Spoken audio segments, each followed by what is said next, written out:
गावाला 25-15 नावाचा फंड कधी माहीत नव्हता, तो गावागावामध्ये झाला.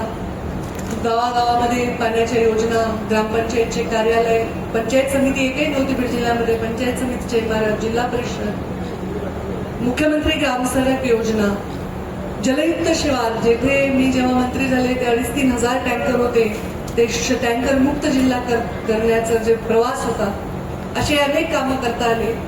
हा माझा जिल्हा दुष्काळी आहे, हा जिल्हा मागासलेला आहे असं म्हणून जेव्हा या जिल्ह्याचे नेतृत्व करते तेव्हा काम करण्यासाठी जास्त संधी असते.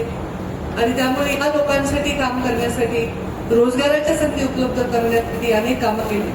मंत्री झाल्यानंतर पहिल्यांदा इथे पशुवैद्यकीय महाविद्यालय आपण मंजूर केलं. 550 कोटी रुपयाचं हे महाविद्यालय बीडमध्ये होत आहे.